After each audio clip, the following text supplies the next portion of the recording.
We're waking up this morning to devastation in Minneapolis. Peaceful protests transitioning into violence and looting. One man is dead and another is in custody after a shooting near the demonstrations. Some buildings up in flames, others seriously damaged.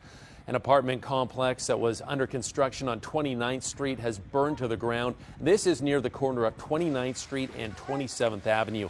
The fire could be seen from miles away. The Wendy's nearby also burned, in addition to several other buildings around the area. Our crews captured some people trying to save their neighborhood as buildings burned. You can see people doing what they can, grabbing buckets of water, trying to stop the flames from spreading. Really emotional, heartbreaking video. All of this coming as the community and nation react to the death of George Floyd. He died after an incident with Minneapolis police on Monday night. Now, viral video shows an officer with his knee on Floyd's neck as he constantly screams for help and says he can't breathe. We've got team coverage this morning on everything unfolding on the streets of Minneapolis. Ellery McCardle is reporting on violence that has ramped up overnight. Gordon Severson has what's next as the city continues to try and heal from this tragedy. First, let's get to Ellery. Ellery, what are you seeing this morning?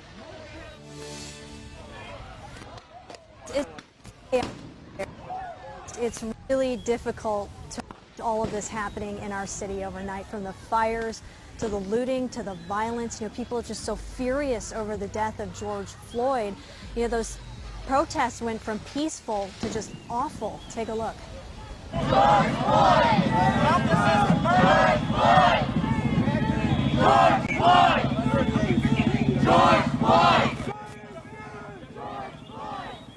So you can see protesters are chanting George Floyd over and over as police officers are lined up to block them. The protest started out peaceful, but some people turned violent.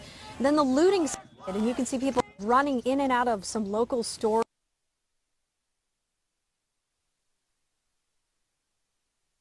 Street trashing stores. Well, having trouble with Ellery's audio there, but we can say there was a lot of protests and a lot of stores were damaged. You can see some people taking advantage and taking some things from Target there last night. Also, all of this has Minneapolis police investigating a homicide. They say it happened near Bloomington Avenue and Lake Street. Officers were called to the area and found a man lying on a sidewalk and say he was shot. He was taken to HCMC and died. We've had a number of fires set. We've had a good amount of looting, or a bad amount of looting actually, and just widespread civil disobedience. And it's unfortunate. It's sad.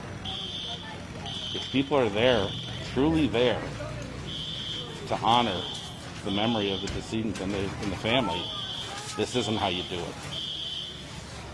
And it's so disrespectful,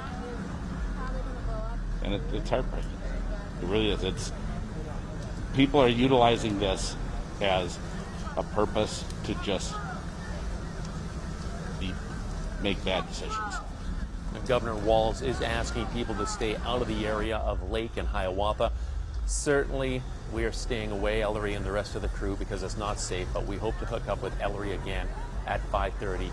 And we'll have the latest from her here on Sunrise. Now, during all this, Minneapolis Mayor Jacob Frey is calling for everyone to keep the peace and honor George Floyd's memory. We talked with him last night. He had a message for Minneapolis police officers. What you see is that those who are protesting peacefully get lumped in with those who are not. Police officers that are doing their job with compassion get lumped in with those that are not.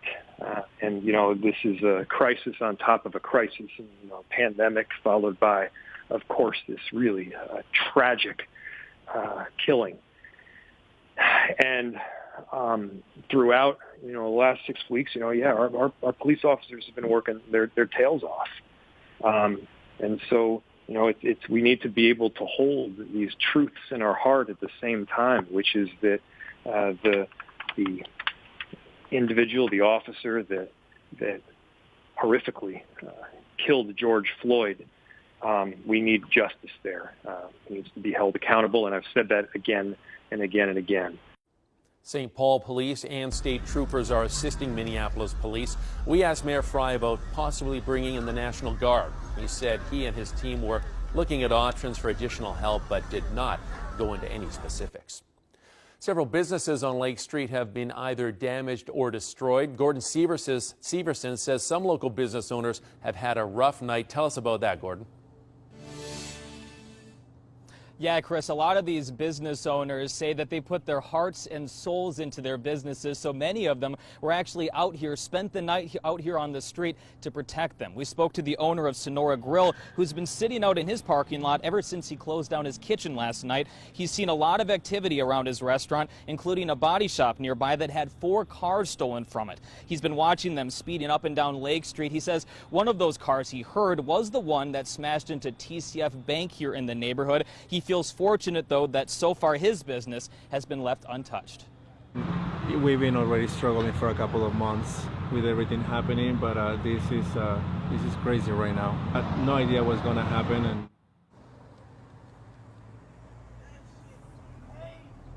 we've also heard that some business owners are resorting to carrying guns to protect their property. We did hear about one business owner who actually fired a BB gun several times into the air to scare people who got too close to his property. So, Chris, obviously, despite all of these dangers, some of these business owners aren't backing down. Back to you. Tense situation in that area. Thanks a lot for that, Gordon.